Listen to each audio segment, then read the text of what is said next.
Neha ma'am, please continue. Sure, ma'am.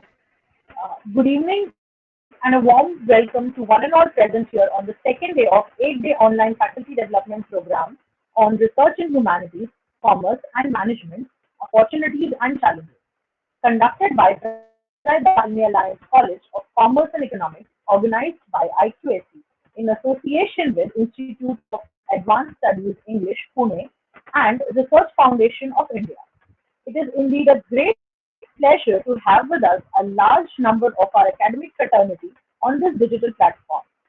On this auspicious day of Vasant Panchami, let us begin the program by invoking the blessings of Goddess Saraswati by playing Saraswati Vandana.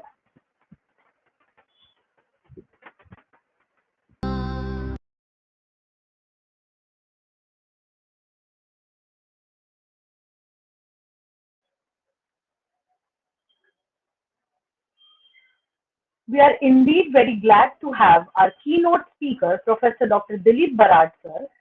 Dilip Barad sir is a professor and head of English department at Maharaja Krishna Kumar Sinha University, Bhavnagar, Gujarat. And sir is going to give us insight on meaningful impact in arts and humanities research. I would now request my colleague, Ms. Duhita Joshi, to introduce our today's honorable speaker, Mr. Dilip Barad sir. Thank you so much, Neha ma'am. Good evening to one and all present here. I, Duita Zoshi, core faculty of BMMC department, would like to introduce you to all to our most special and distinguished guest for today, Professor Dr. Dilip Barad. Professor Dr. Dilip Barad sir is a powerhouse of intellect and a true team leader who has secured multiple positions in academic governing bodies such as NAC Assessor at National Assessment and Accreditation Council, Bangalore, since 2020. He is a Dean and a Faculty of Arts at MK Bhavnagar University, as well as a member and an Executive Council. In addition to that, he's also a chairman of Board of Studies. He's a nodal officer at National Academic Depository and Academic Bank Credit, and a member of Board of Academic Planning. He is an IQSC member and a convener at Digital India Cell. He's a chairman at Ad Hoc and Journalism and Mass Media and a member of University Library Committee, to name a few. He's a sports enthusiast, which is evident through his position as a member in Board of Sports and Cultural Activities. Professor Dr. Dilip Barad has pursued PhD from Saurashtra University in English Literature. He has a teaching experience of 26 years and has worked extensively in research arena. He has contributed his knowledge by writing chapters in books such as Engaging Online Learners in Online Teaching, Research Prospects in Digital Humanities and Cyberspace Textuality, Modern Business Communication Tools, and much more. He has actively initiated and participated in teacher training and workshop training over 700 teachers and scholars. He has also conducted professional development training to international education. A kind and service oriented human at heart, he has donated blood over 60 times. He has published over 300 blogs.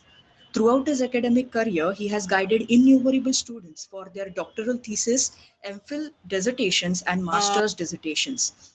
His research work on use of technology for teaching English literature and language is published in UGC CARE, which has received a grant. He has published journals on various topics, such as Does Online Instruction in Discourse Convention of Literary Analysis Affect L2 Students? Critical Stance in Academic Writing, a longitudinal study. Treatment of History in the Novels of Amitav Ghosh and Manubhai Pancholi, a comparison. South Asian Literature and Films, an endeavor to create bridges of friendship across borders amidst a world broken of fragments by narrow domestic walls, exploring narrative patterns in Julian Barnes, The Only Story, and much more. We are glad to have a multi talented personality amongst us today. Professor Dr. Dilip Barad is a massive source of brilliance and dedication. He is truly inspiring with his personal and professional journey. We are truly honored to have you with us, sir. We welcome you to this FDP session on meaningful impact of arts and humanities. Welcome, sir.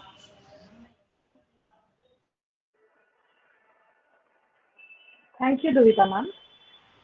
Without further ado, I would request our today's resource person, Dr. Professor Dilip Barad sir, to share his insights.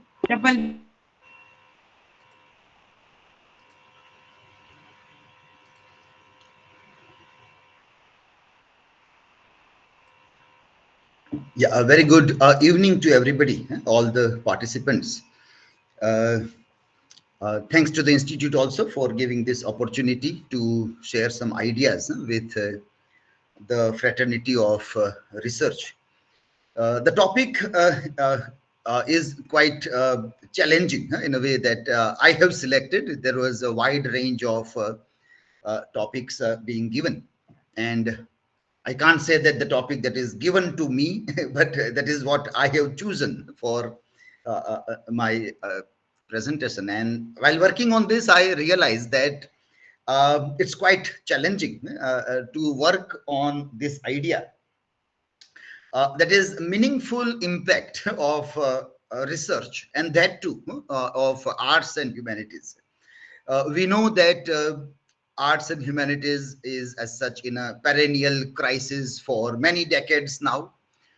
This is an era of STEM, science, technology, engineering, mathematics, and by and large a digital revolution, digital culture that is unfolding around us with generative AI and other things, wherein to find a space for arts and humanities itself is very challenging. Let alone the research and the research outcome is even very difficult to look for.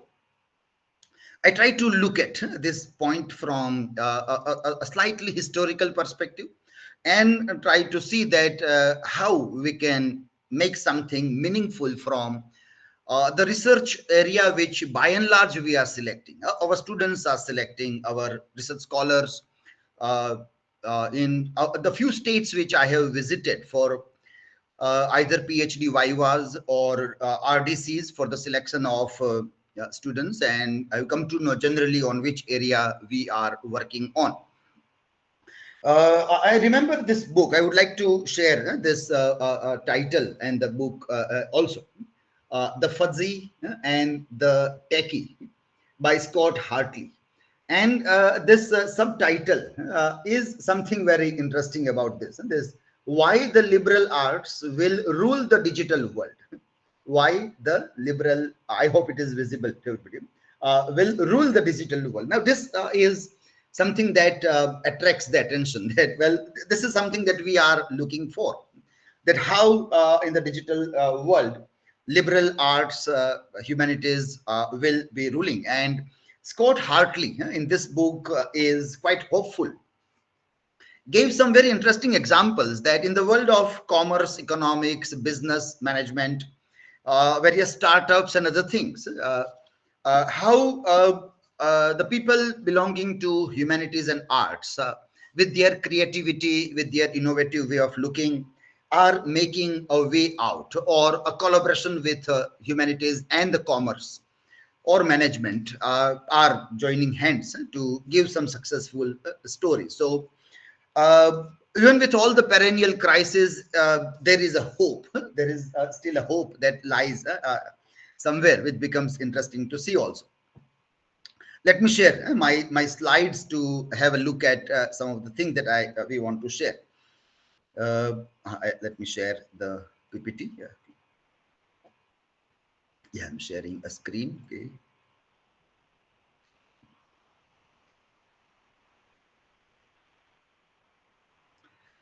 Okay, so yeah, we want to look at the point of meaningful impact in arts and humanities in research.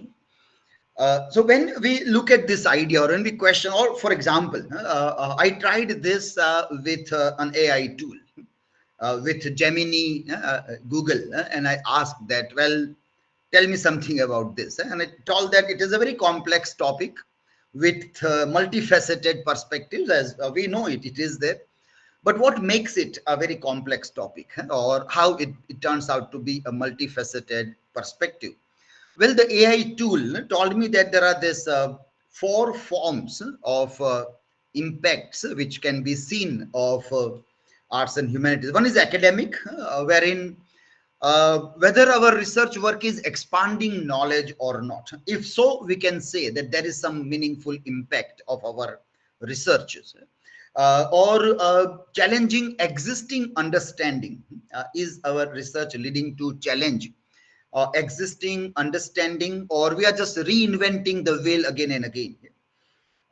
Many times when we have lots of research on feminism, for example, or even post-colonial studies also, we come again and again to the same point, like we are not moving ahead, or we fail to challenge existing understanding of either gender studies or even colonial burden, which we still keep on repeating in the same form which we did in 60s, 70s, and 80s. Informing new research paradigms and creating tools for further research. So, if it opens up the new avenues for theoretical understanding, for example, uh, uh, Professor Thorat sir also, who also is belonging to the institute which has collaborated with this, they also have started working on digital humanities also. So some new paradigms are opening where humanities is expanding itself to be meaningful in its research arena, and see that it remains relevant in a digital time also. So it is expanding and creating tools for further research, new tools. We know that theory is basically our tool when it comes to arts and humanities. Uh, when it comes to commerce or economics, then maybe survey, field work, empirical evidences become very important also. But for arts and humanities, normally it is theoretical standing that plays a vital role. Can we reach to any new theoretical standing, which is very challenging? 20th century, as we now see, had been the century of theories.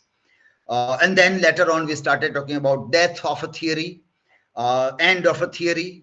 And again, we start reading the work of art irrespective of theory. Today, in our research arena, theory is still there, very much important. Sometimes for a research scholar, it is a kind of a burden also.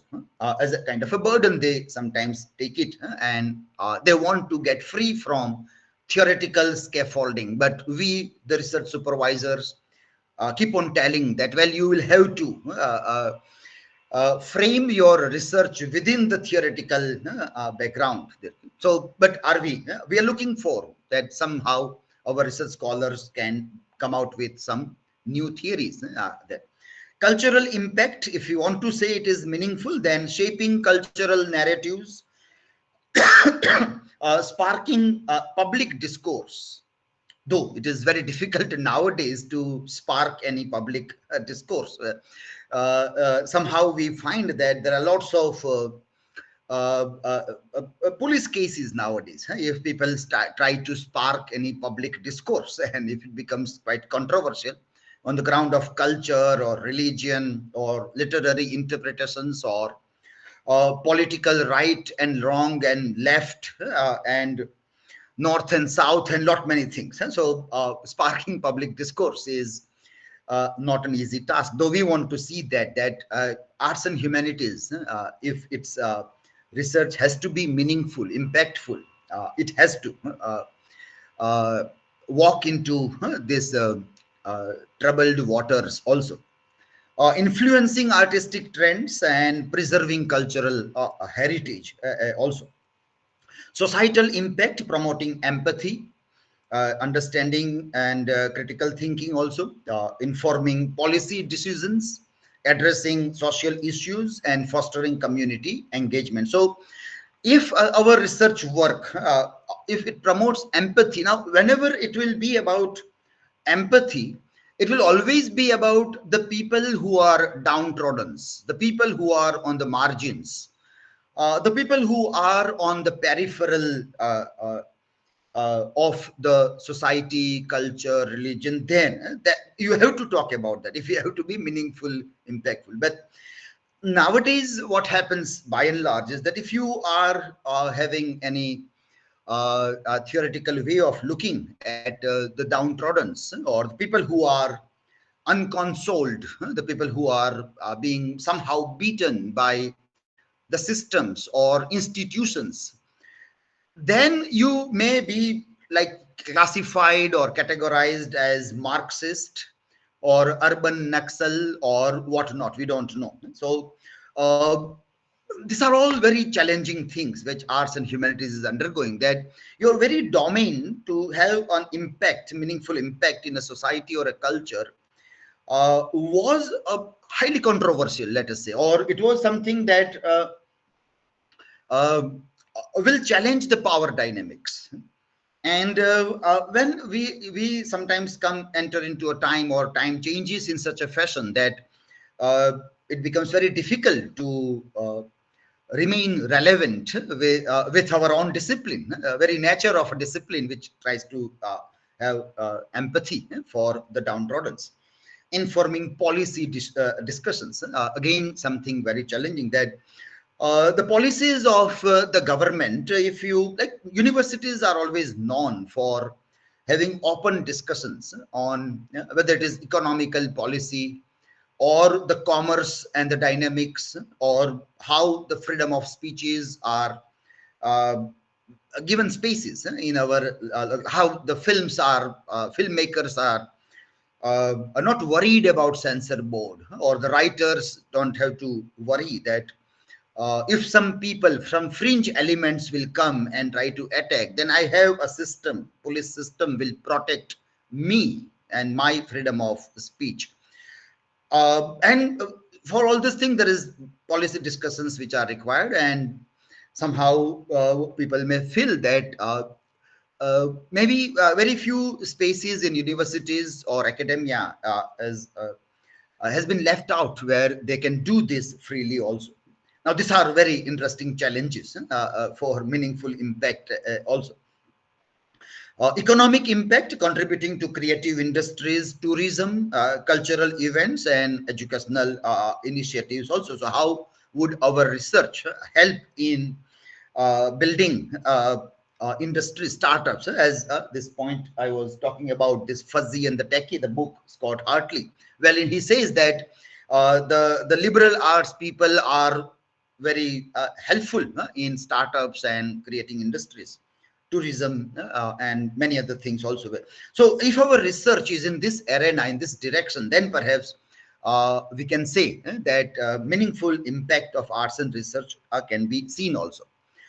Challenges in measuring this impact, whether we are able to do this or not. What are the challenges? A few we have talked about, wherein the power dynamics of the day plays a vital role, and which used to happen in bygone ages also, and people were always trying to find a space. We know that Tyndall, who translated Bible, was also burnt at stake, and Socrates, who wanted to have a free discussion of questions and answers, and he was termed as having a bad influence on the young people, on young generation, and he was forced to drink poison.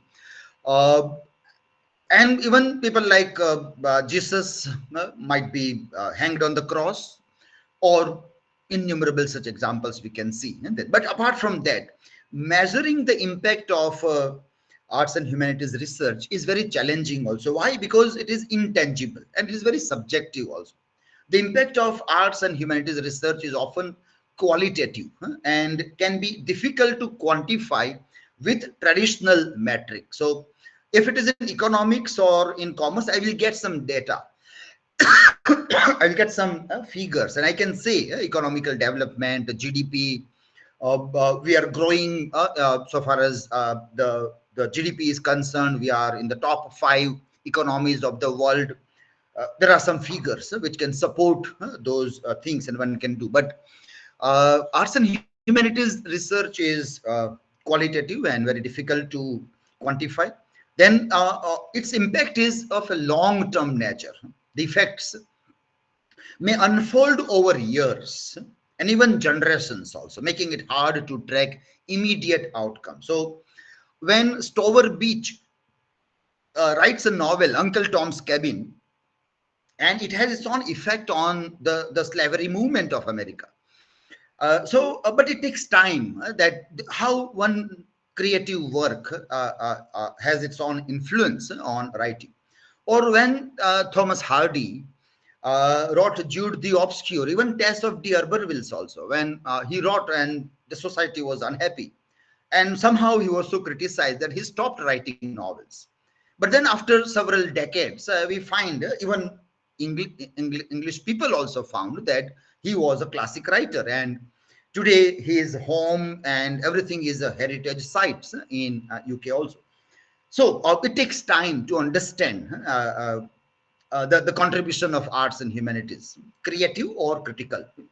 Diverse stakeholder groups are there. So measuring impact needs to consider the needs and perspectives of various stockholders, including the academic community, cultural institutions, policymakers, and the public. And it is so wide that it becomes very difficult to measure in a particular pattern also. We'll try to see in some of the examples that how still it is possible to do and how it is challenging for our research scholars who under academia for PhD work, when we try to do this, how difficult it becomes also. A few considerations for meaningful impact, that what we can do that our research can have meaningful impact. One is our research design and methodology. We have to choose methods that are sensitive to specific questions and potential forms of impact also. So our research design and our methodology of moving should be in tune with the research question, and then perhaps we may get a better outcome of the things. Collaboration and engagement. We are very poor in collaboration. If when I say that, I have science people in my mind, science scholars or science scientists who are doing research, and they do lots of collaboration. They do collaborative publications also. And I will give the examples that when we see the impact factors of individual scholars in science, it is very high. And if you see that with the humanities and arts people, language, literature, it is very low, significantly low contribution we find there. And that's why when we have NAC assessment or NIRF assessment, this humanities departments in universities and colleges become a burden on an institution. And science departments become quite helpful in increasing the score of the institutional contribution. So what we need to do is collaboration and engagement. So engage with stakeholders throughout the research process to ensure relevance and potential for impact. Uh, we will see later on. Even Richard Altick, in this book, The Art of Literary Research, also had made this point that we need to speak a lot about our research work, which sometimes we are not talking also about here. So engaging with the stakeholders, communication and dissemination, effectively communicate research findings and their significance to diverse audiences through various channels. Richard Altick, in this book, The Art of Literary Research, had tried to tell here that people belonging to arts, they have to communicate with popular press. Popular press. Today, we can equate, he is writing in 60s, 70s. Today, we can say that is social media, YouTube, Facebook, Reels, or YouTube channel, videos. So how we can talk about our work on social media, how we can disseminate through newspapers, popular magazines, not only academic journals, but even writing for a layman audience. That also plays a very vital or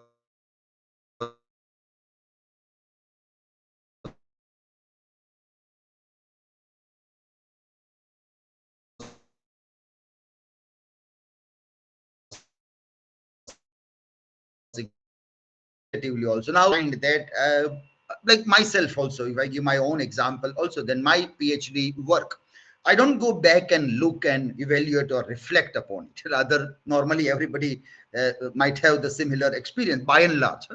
That we always see our research work as a very novice attempt. Quite an early years we have done that, And we have learned so many things from our research regarding what not to do when we do research, or when we guide our fellow scholars, or when we become supervisors. Normally our research becomes the example what not to do rather than what to do. Well, with the change of time, lot many things have changed. And just 20 years before, when we were doing research, people were not even aware about MLS style citations, or APA style citations, and people were doing footnotes or endnotes, or in variety of manners, like whatever way they want to, they used to do citations. And even those things were not very systematic in our writings also. That perhaps is the reason that our research do not have a global impact also, as such, in that those capacities, the way science teachers and they have also. So how do we evaluate and reflect upon our research, quantitatively, qualitatively, or how we allow it to be tested by the people, our research outcome, how it can be allowed to be tested there? Well, I can say that when afterwards I did two research projects, one funded by UGC and another by MHRD, and that were rather more practical work. Like one was on trying out teaching of English language and literature with the help of technology. Those days were ICT days, 2008 I am talking about. So ICT and this, and whatever was the outcome of that, today also we are using it. Today also we carry on with whatever experiments we did around 15 years back.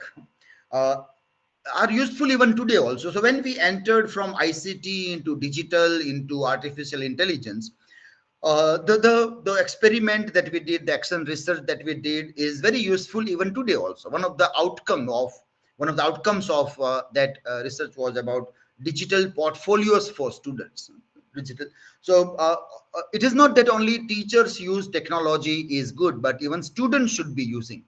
Half cycle of using technology in academics is done by teachers. The other half is done by students. So how we involve students into that, and when students get involved, whatever students present or they give as an output should be made available to them at the end of the year also. So everything gets documented and archived on digital space by students themselves.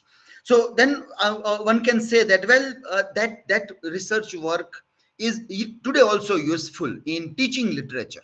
It's about teaching literature, and its outcome is very useful in engaging our students with the learning processes. Another was on e-content for literary theories and criticism. So we selected some general critiques which are normally found in many universities, like Aristotle's Poetics, Dryden's An Essay on Dramatic Poesy, Eliot's Tradition and Individual Talent, Derrida and Deconstruction, uh, and so this units we prepared, and also Wordsworth and Lyrical Ballad. These are normally found either at UG or PG level in different universities of India and even surrounding countries like Pakistan, Nepal, Bangladesh, or even many African countries like Kenya, Nairobi. They also have the similar syllabus.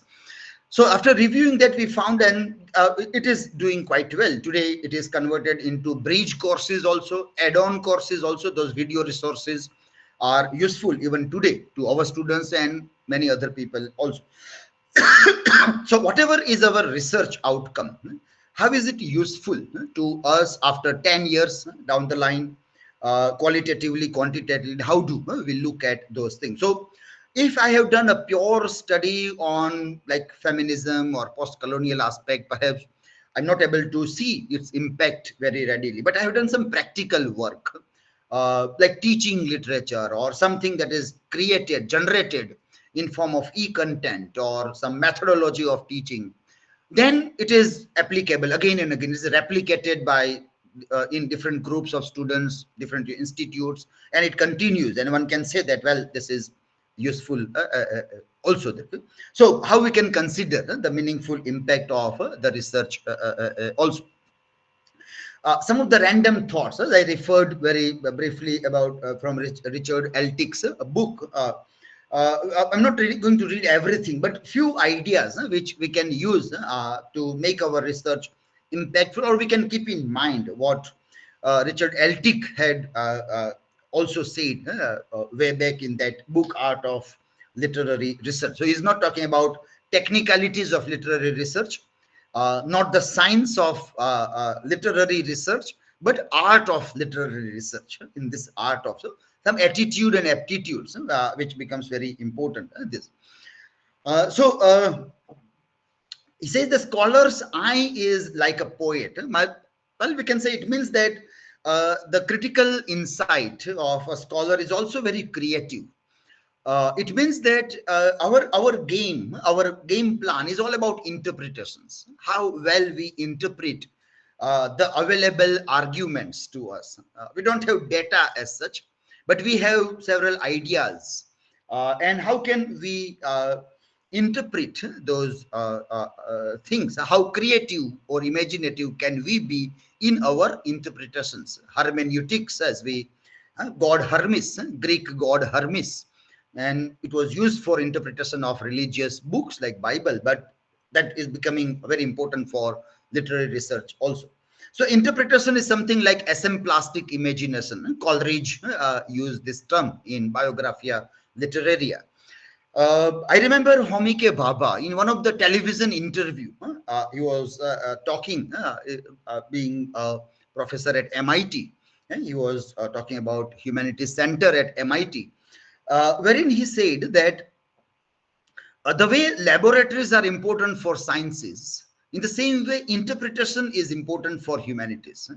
And the entire game is all about interpretation. So how creative we can connect the dots and generate some meaning, that becomes very important for us. Another point comes somewhere in the book is about no writer writes in vacuum. There is always a spur of moment. What was that? That the things are written that can help us when such similar spur of moments come in our day-to-day life also. Who are the writers who are able to write about that, and how, like, many people are not able to identify that spur of moment, that becomes significant. No writer writes in vacuum. There is something which they are addressing, they are answering to that moment there. These moments to which writers answer normally are not something that is about a praise of a culture, a praise of some a hero, or a praise of something that is happening into day-to-day life, but it is something much deeper. They have an X-ray insight, writers have. So what is seen outside and what is going inside that inside, that skeleton image through X-ray insight, they might be seen. We know that X-ray image is a very dull image. It is black and white. We don't like to watch X-ray image, but that is where the writer would strike at a upper level. They might be telling a fanciful story, but their asemplastic imagination will go deep from the fanciful story into some kinds of very crude reality of the day might be portrayed. So how that can be identified by research scholars to see this there. He also says that what are the qualities, mind and temperament, qualities of mind and temperament for a happy scholar. Normally scholars are never happy. So if you want to be happy, it is better we don't do research. The very journey of academics is never a happy journey. The more we know, the more unhappy we are. But in this happiness, there is a different kind of happiness. Like, as in poetics, Aristotle says that tragic delight, tragic delight. This delight is not a comical delight, but it is a tragic delight. So the same way in this unhappiness, there is a different kind of happiness. But we can't be happy like a layman. We can't be like, we know that there is this saying which says that ignorance is bliss. If I want to remain forever in a blissful condition, I should remain ignorant rather. Ignorance is bliss. But knowledge, the journey of knowledge is aag ka darya. And it is very tough there. So the happy scholar is an oxymoron, but still a different kind of happiness. What he says is that mind and temperament is like from low end journalism. From law, one can get principles of evidence and resourcefulness, and from journalism, organizational skills, ability to put facts together in a pattern. To make our research impactful, if we, to like our research scholars, they do apprentice with lawyers and journalists, perhaps they may get these skills of the even watching some of the films where lawyers are working very hard to make a case for them. I remember a film like Jai Bhim or Sirf Ek Banda Kafi Hai, the kind of drama films where the lawyer and how the lawyer will be very resourceful with the evidence, how he is aware about some rules and resourcefully use those judgments of previous verdicts and the rule book to prove the point. That is something very significant for a research scholar also, that how you use the available resources and organizing and writing the things there. Obviously historical sense and scientific temper is very necessary. The scientific temper obviously tells us that research is scientific and it should be evidence based. It cannot be opinionated. My opinions or I believe into something cannot become a part of my research, and I should have a historical sense, pastness of the past. It is not having just a data of the past, but pastness of the past and how it is relevant in the present. That understanding gives us historical sense also. So whenever any research scholar is on a journey and looks that my research should have some impact here, that person will have to locate it into the historical tradition of the research in that area and apply scientific temper to see that how it can be observed. Whenever we think of scientific temper into research, I do remember a couple of names. One is Northrop Frye. Northrop Frye, when he writes about archetypal criticism in that essay, he begins the essay by writing, by comparing with the student of physics. He says the student of physics also is studying nature, but they don't say that I am doing BSc in nature. I am doing BSc in physics. I'm doing BSc in chemistry. They also are doing the study of the chemicals, natural chemicals that are available in various forms. Uh, so everybody is studying nature. Everybody is studying the surrounding. But they all call them that I am studying this or I am studying this. That's how the discipline grow systematically. In arts and humanities, sometimes people keep on doing their own work. He gave this metaphor that uh, in arts and this humanities, people light their candle into a dark room. A huge dark hole is there, and everybody is sitting in a corner lighting their own candle. We all should assemble together and light a mashal, so that entire hole is brightened up. This, so somewhere this scientific temper becomes very significant to be used also in this context. I also remember one court case that was registered in one US court, and their parents wanted to see that in our school curriculum, in the science subject, a Bible is taught. Bible, and they thought that Bible is very scientific. The stories of Bible are scientific. So the judge asked this question that let us first define what is science, and then let us see whether Bible qualifies that.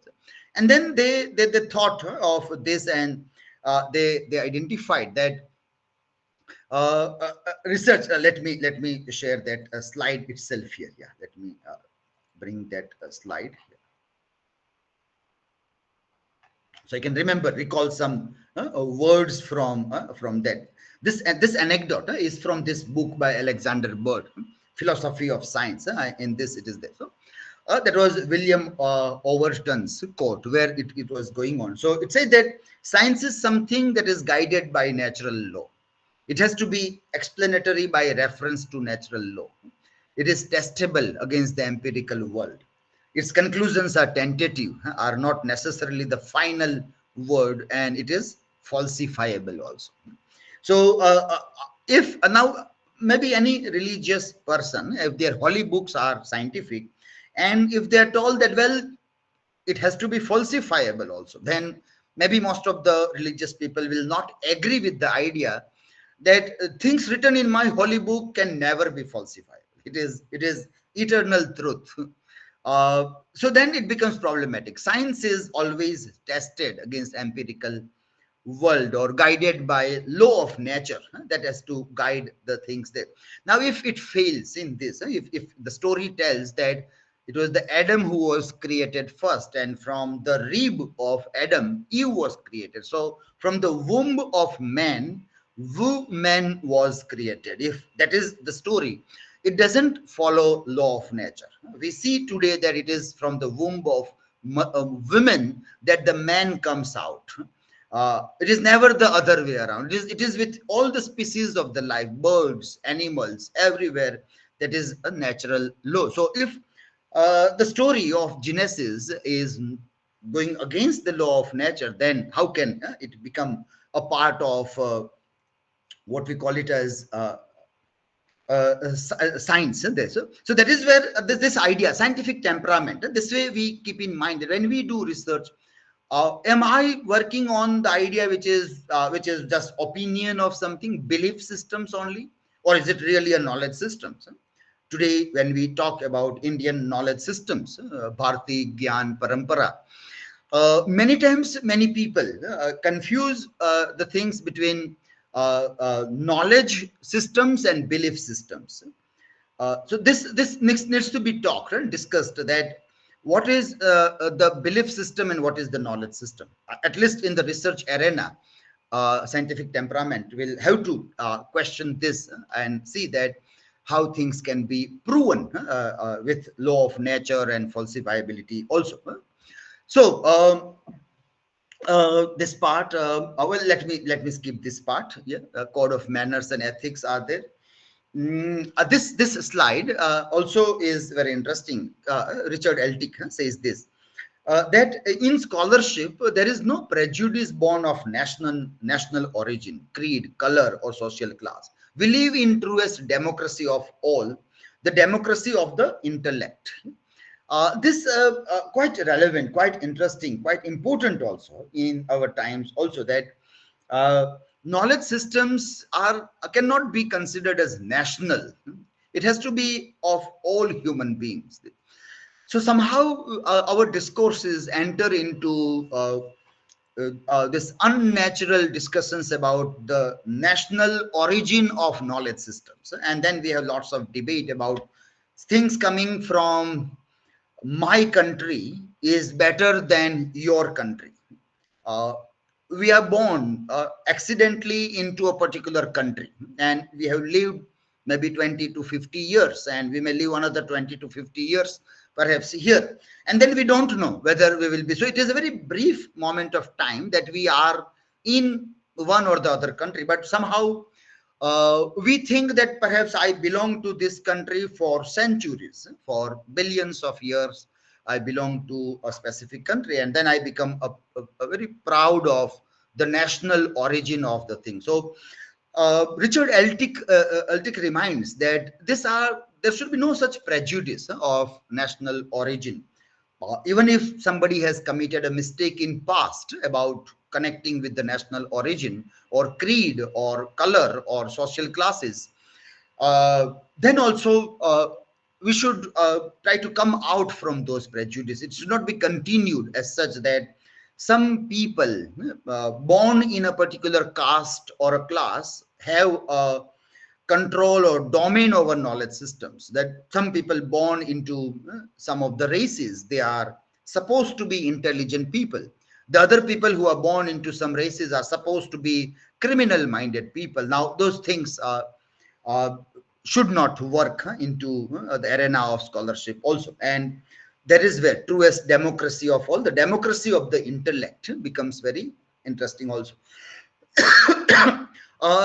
This humanities in perennial crisis, it said, and he says that there is our fault also. Those who are the champions of the humanities, those who are the torch bearers of the humanities, that they also are at fault somewhere. And what can be done in this? It says that seize every opportunity to communicate with the lay audience in a popular press. Talk about your research. Keep on writing about your research and other things. It is good that this is recorded, so we can share with other people also. This talk is recorded, and even if it is live streamed, it is still better. It is better. So let other people also be a part of it. So sharing our research work, our talks, our classroom interactions with everybody is something very useful, which we are not doing so much. Now we know today, we have seen that, well, it is becoming very dangerous also to do that. All our classroom discussions, if they go out into the public domain, then maybe I don't know how many teachers will be free to teach also. Well, that's what we require, free spaces in academia also. I will come to that point also.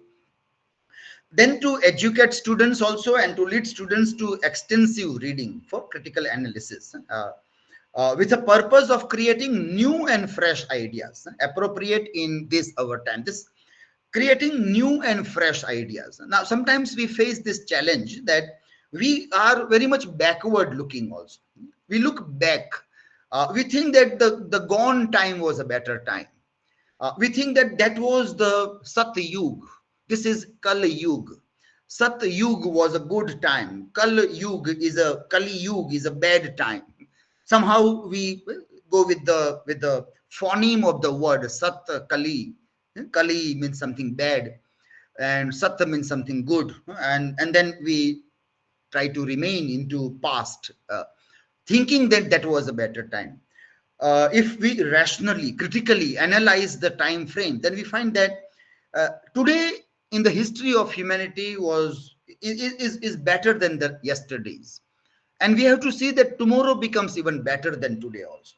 That's how we have to keep on moving. If we see the totality of human lives, then larger number of people today are in a much better situation than they were in the previous times also.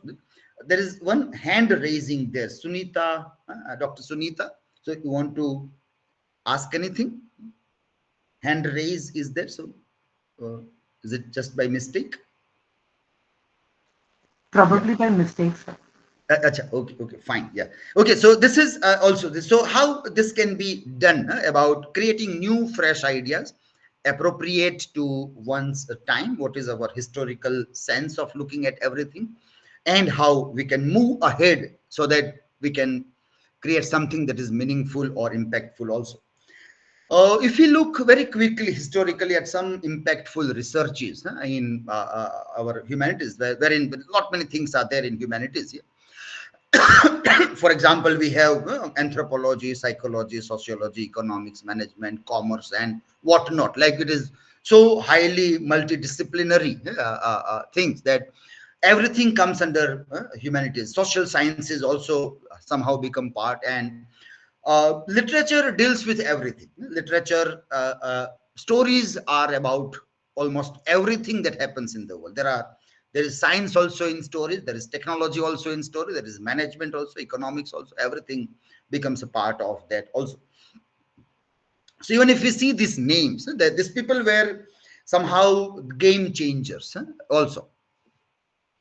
And to talk about this, I tried one thing, and that was like, for example, let me show this is also this mode of doing also is quite interesting. Like I was looking for uh, fathers of several things, father of anthropology, for example. I want to see that let me see to prepare slides. I was like looking. So I said father of anthropology, and it gave me this, that there is some friends boards there.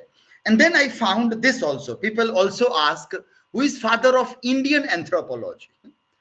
Well, that is quite interesting also. So when we see that, we find that Sarath Chandra Roy is considered by Google, at least by Google, as father of this.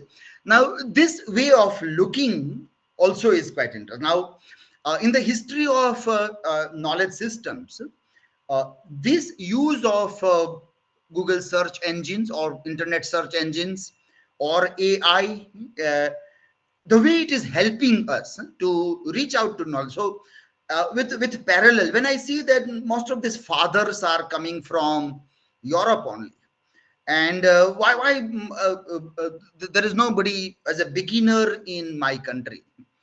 The basic purpose of even looking at this idea, the very basic purpose of seeing or introducing Indian knowledge systems in our academia was this also, to see that how the origin of various knowledge systems, be it chemistry, science, physics, geology, botany, mathematics, literature, economics, management, whenever we see there are fathers are all European people, which the deadline will be about 14th, 15th, 16th century, the Renaissance time, and the post-Renaissance time only, because we know that beyond that there was nothing in Europe.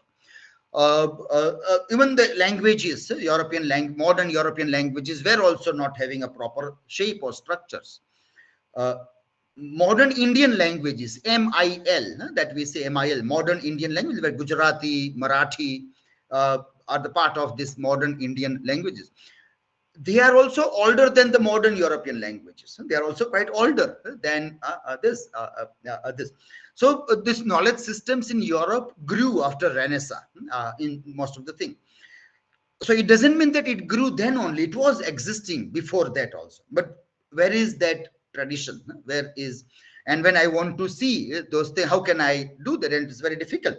Now, this AI tools or search engines can help me in doing. When I'm looking for the father, it will give me the one which is accepted, which is a Westerner. But at the same time, it is giving me an option that you can also look into how it began in India also. That also is how. So this is something very interesting, part of knowledge systems. When we read something, when we search something, when we find something.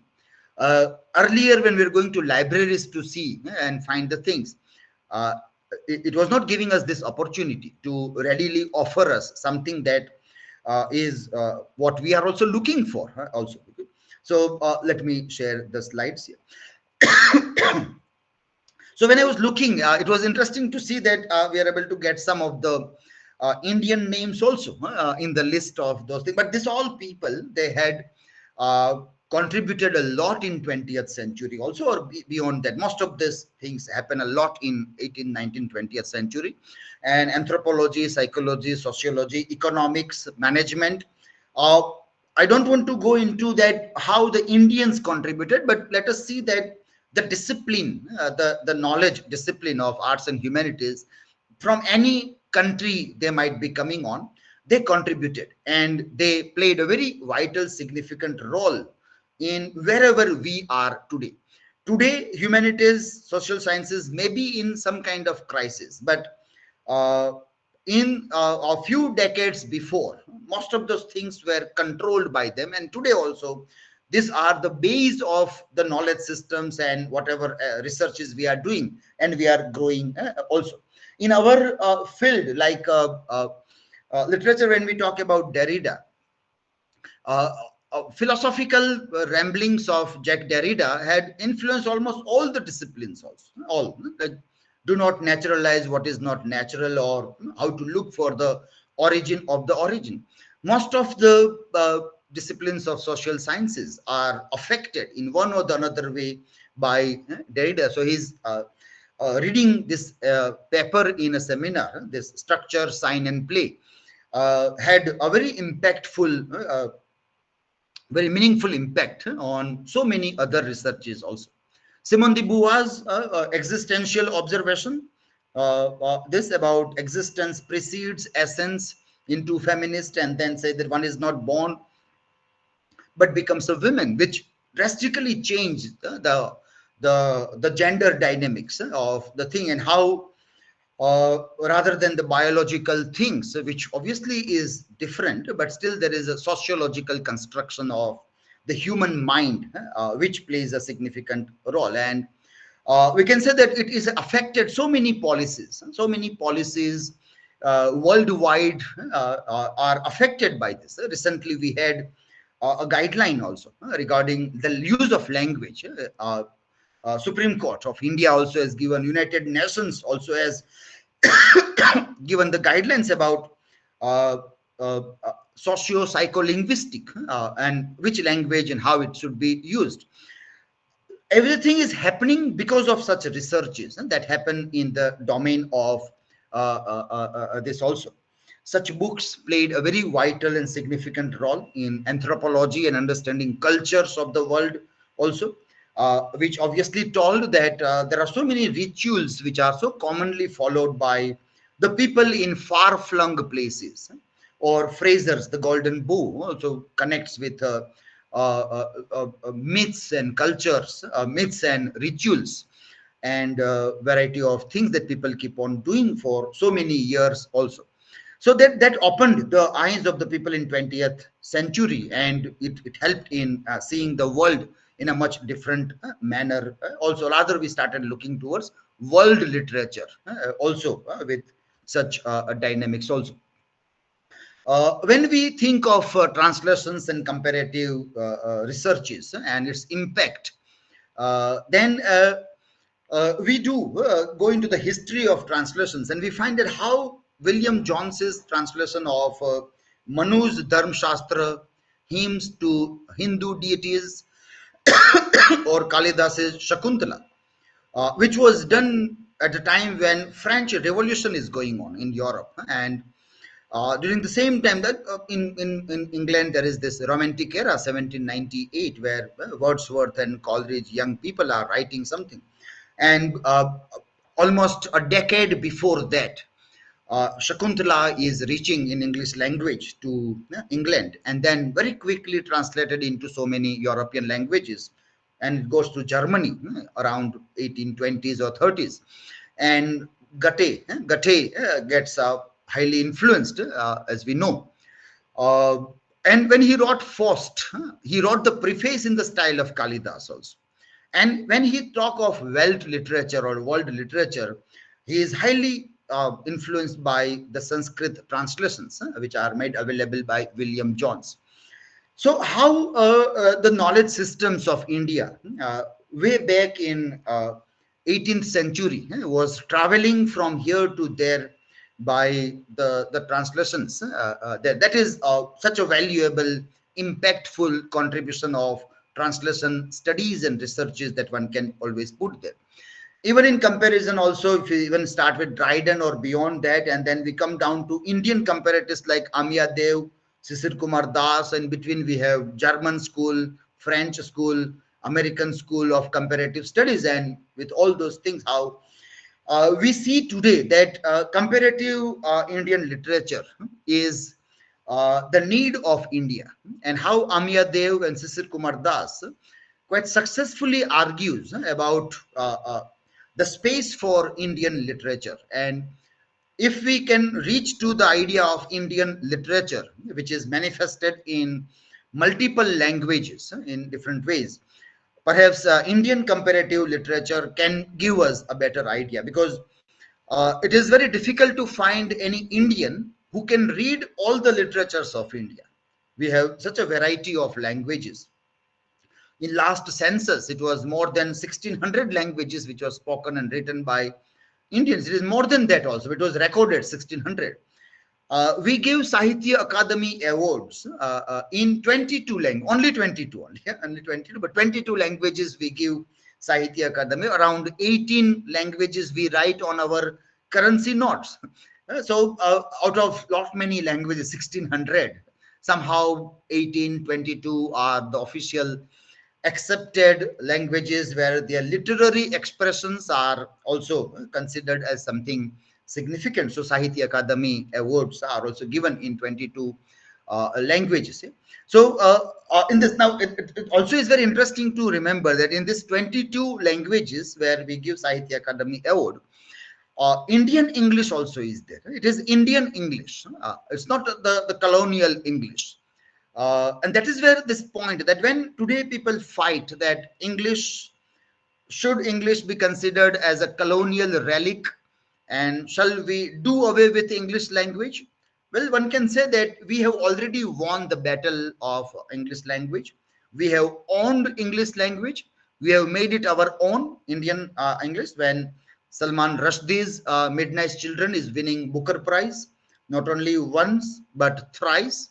When 25 years of the celebration of Booker Prize is also finding Midnight Children as the best novel, and 40th year celebration also finds Midnight Children as the best work, which is written in chutneyfied English, which is written in Indian English. It is not that chaste Queen's English where it is found. Or when Raja Rao wrote the preface of Kanthapura, that was the early attempt to own English language, and where he wrote in preface that I will write the way Indian would love to write this language. Not, I will not mimic the colonial masters. So that battle somehow of, so we are not like Africans. Gugiwa Thiongo would say about decolonizing the mind and say that we will not write in English and we should not have English departments in our universities. That reaction to English was of a different nature that Africans reacted, whereas Indians assimilated it, made it their own. And now, like when I am speaking with a heavy overtone of a Gujarati language in the English, and I don't feel, and none of you also feel that we need to parrot the Queen's English or the American accent, because we don't want to work in call centers. Not required. So that owning of the language, and that's where Indian English becomes a part of Indian literature also. And then again, if somebody is again arguing about English, and whereas then we feel that, well, we need to have historical sense. We need to look forward. Today English is giving us an advantage. Today if in America there are people in high political positions belonging to Indian origin, or in UK if the prime minister is of Indian origin, who very openly flaunts his Hindu religion also. It's all even the Silicon Valley companies are having the leadership. It is not now indentured laborers who are working there. It is key positions into leadership when there are there. It is also somewhere the English education has played a very significant role into. So that historical sense becomes necessary when we try to look at all these dynamics also. The very important point for our research is also about globalization. Today, we live into a globalized world, but at the same time, we find that globalization is receding also somewhere, where there is again this cry of local or national identities are again coming up in that way. So, in this thing, how we look at it, if there are participants from economics or commerce, they would always love to talk the positive side of globalization. Like as Klaus Schwab might talk about globalization 4.0. In arts and humanities, we would rather be rather critical of globalization and its fictional narration there. We can take both the ways. We can see both the things also, like what is the positive side of globalization, which Klaus Schwab talks about in terms of globalization 4.0, and how we can make a critique of that also. So in this work, the fourth industrial revolution, the people belonging to commerce and economics or management may love to have this idea to do research and move on with this. Arts and humanities will try to question and make a critique of the fourth industrial revolution also. We can divide this all industrial revolution and globalization in different manner: first, second, third, fourth. I'm not reading everything. In case if you are interested, you can take a screenshot of the things there, and use it later on for the detailing things. But somehow this all can be useful into our discussion about globalization and other things also. Right now we just concentrate on today, like 4.0. What does it mean? So in the corner, globalization 4.0, what becomes important, and I have put it into this slide here, 4.0. So here this point, that a new approach to the new economy, this is not a matter of free trade or protectionism, technology or jobs, immigration or protecting citizens, and growth or equality. Those are all false dichotomies which we can avoid by developing policies that favor and over or. So we need to think of free trade and protectionism, technology and jobs, immigration and protecting citizens, that we need to see in a new manner. But this is very challenging task also. We know that the first world countries don't like immigrants now. They are quite resisting to immigrants. They want to protect the rights of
Now, what happens when they become transnational or multinational? We will see this in another slide also.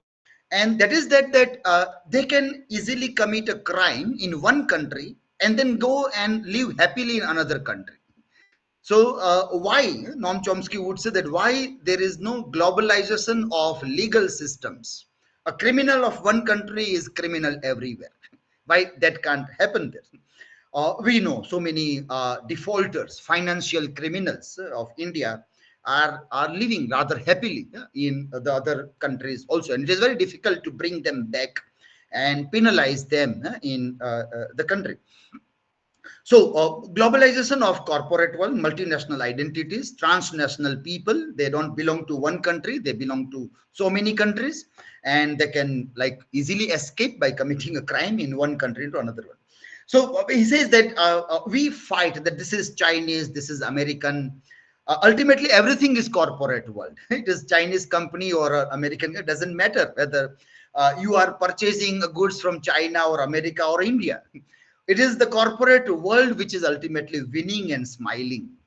So that becomes a very interesting insight to look into the thing. And at times we will find that I keep on purchasing goods thinking that this is Indian brand, Indian company, and then someday suddenly I find that that businessman has run away to another country.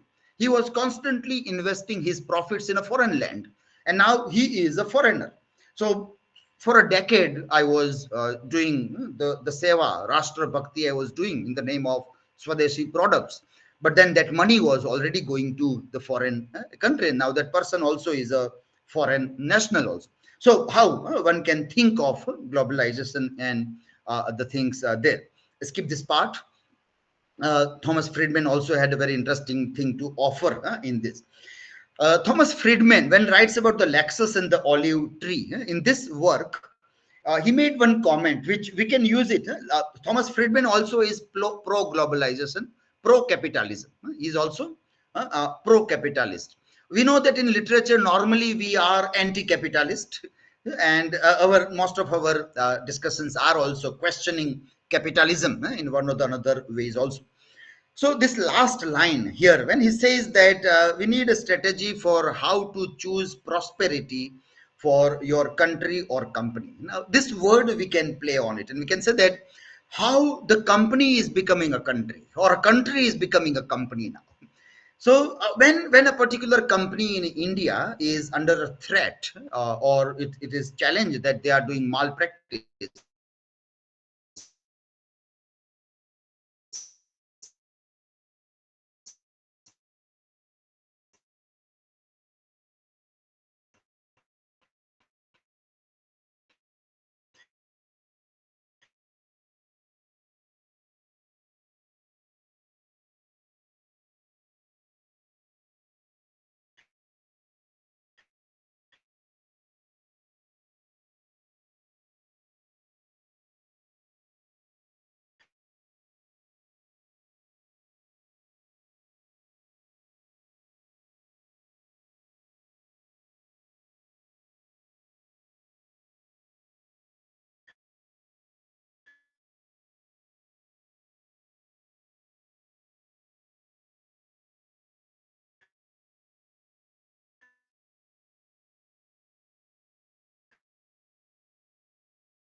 that these are the attackers are foreigners. I am in all interacting in countries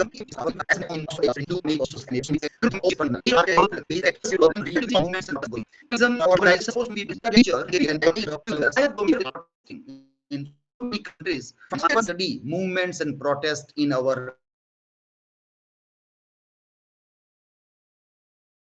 times. But there are several literatures which are written which deals with the idea of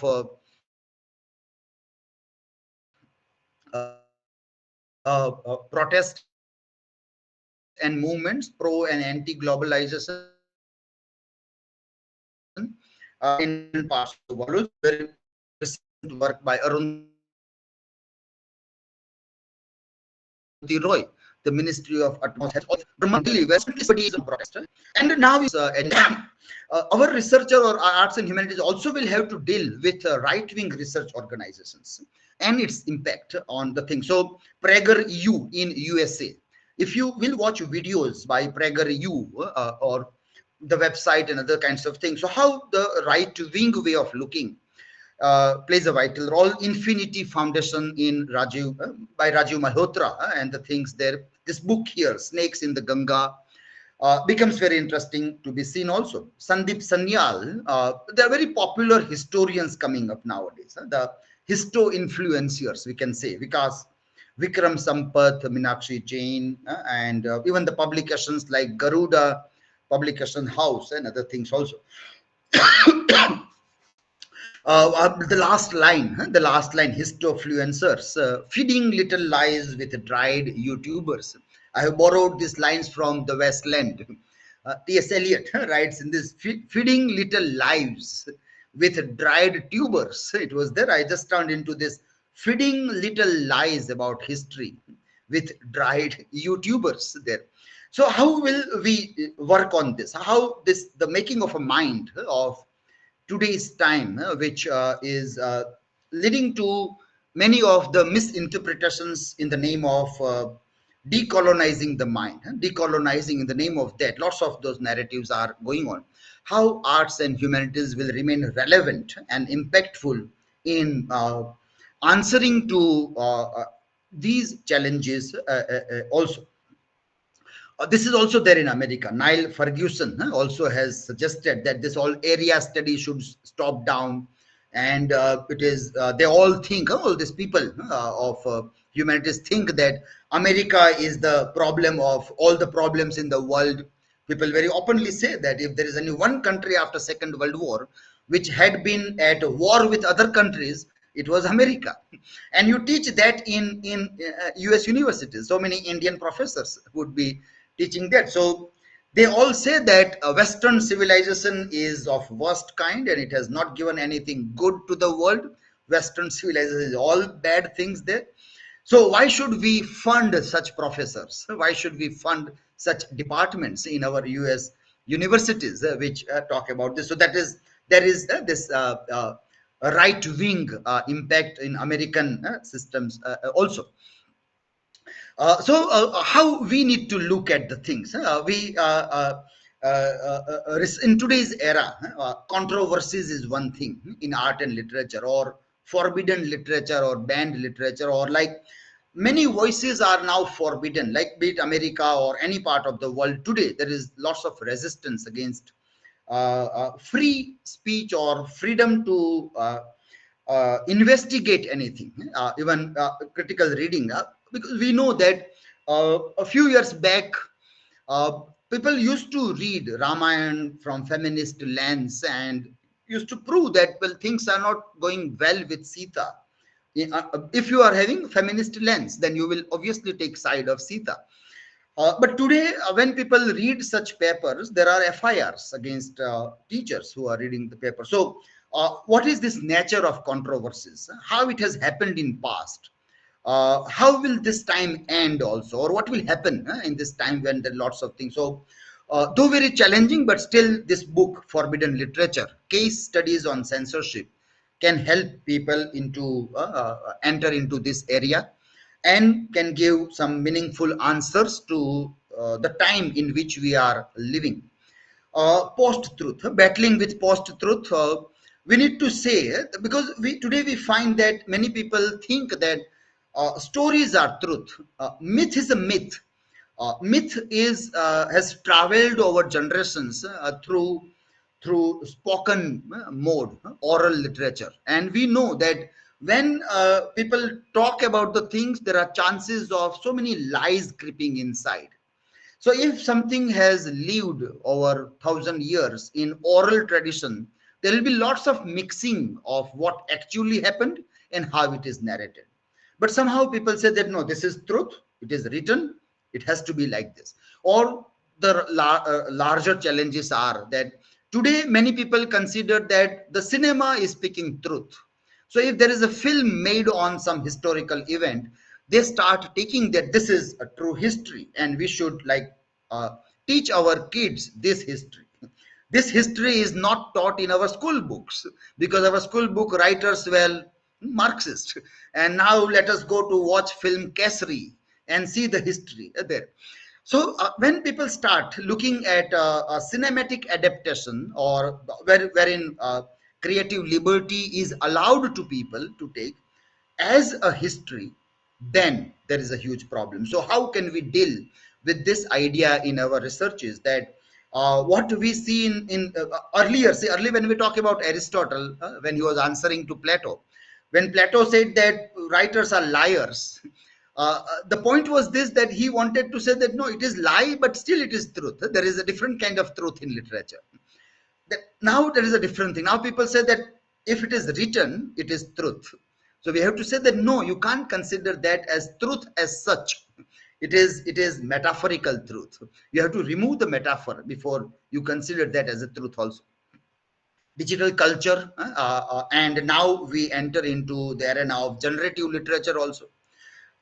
We all might have tried how chat gpt can write poems also now, can also write dialogues also, can write stories also. People in Hollywood, writers in Hollywood had gone on a strike because many companies started using AI generated scripts. So generative literature, so we have creative literature and generative literature. Now we need to now look at this dynamic. Now there is no need to fight with the idea that machines cannot write poems, machines can do everything. They are just like human beings, and they will start doing everything. Now let us move ahead into debate and discussion. What is the difference between creative literature and generative literature? How we can work with those ideas, how we can have amalgamation of both the things also together. If I want to write a poem, and if I take a help of AI tool and write a poem, my idea is there, and sentence structures are organized by the chat, by the bot. Well, that also becomes a publishable work of art also, and how we can move on with that also. Climate change idea, third gender issues, and human rights and animal rights also are something that becomes very significant to be seen, and they have their own different hypotheses also. When we see of human rights to animal rights, uh, basically the democracies are supposed to protect human rights, and though many times we find that, well, humans don't deserve rights, and they are too much protest and everything, and these rights are not rightful for them. uh, so we need to relook that why there are questions against basic human rights. And when we talk about human animal rights also, we also have to keep in mind that there is something like a food chain. There is the animals do eat animals, humans do eat non-vegetarian food also. So without disturbing this food chain, how we talk about human rights, it is not to be emotional about animals and to write or think about that. So how we think of hypothesis into the thing where we understand nature in a proper manner, and then we talk about either human or animal rights and other things also in this there. Finally, this page is taken from Anya Lumba's book, Colonialism, Post-Colonialism, wherein this point becomes very interesting here, that the core premise of post-colonial theory is that it is immoral for a scholar to put his knowledge of foreign languages and cultures at the service of American power, or for that matter any power. Yeah. In fact, one of Edward Said's most valuable achievements in Orientalism was not simply to establish the connection between scholarship and state power in the colonial period, but to indicate its afterlife in a post-colonial global formations with the US at its epicenter. And this line, which is very important, if universities, or let us say arts and humanities, and has to remain relevant and impactful, if universities are to remain sites of dissent and free intellectual inquiry, if scholarship is not to be at the service of American or any other power, critics of past and ongoing empires are going to be more necessary than ever. But it is very challenging time in which we move on, and to do research into such an arena where there is on one side there is a power dynamics, and then you try to make the research which is meaningful and impactful becomes quite challenging also. So these are some of the ideas which I try to put together to try to see how arts and humanities research can be meaningful and impactful in our times also. If there are any questions or things, then we are open for discussion.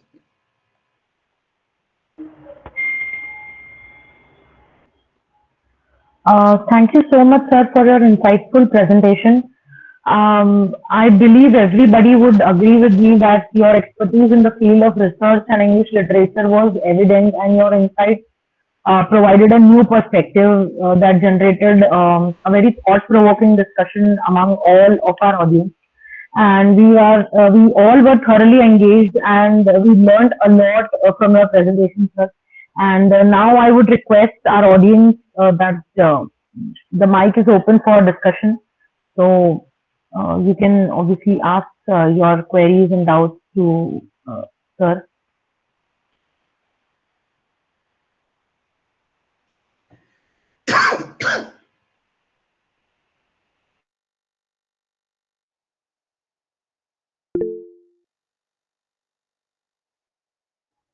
Yes, Meghna ma'am.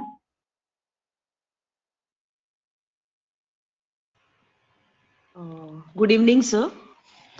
So your session was very wonderful and it was very thought-provoking and informative. I just have one question with reference to the bridge courses that you talked about. Like you talked about Wordsworth Romanticism and you were talking about all the theories. So what is it connected to the bridge courses? Like how we should go about it? Yeah, I will share that material also. So, like when we prepared e-content of those short videos we prepared, and now it is used. So it is self-learning. It has become self-learning material, and so students will learn on their own by watching some short videos of 5 to 7 minutes, and Okay. can get some understanding, basic understanding of this all literary critics. Yeah. Yes. And it is available on researchgate, also on YouTube also. It is in public domain. I will share some of the links in the group, WhatsApp group here. Thank you, sir.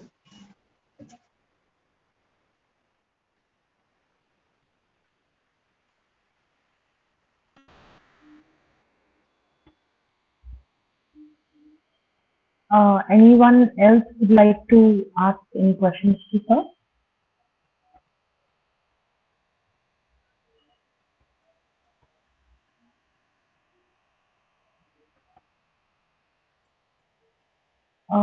Anila ma'am, can we proceed further Yes, then? yes, yes.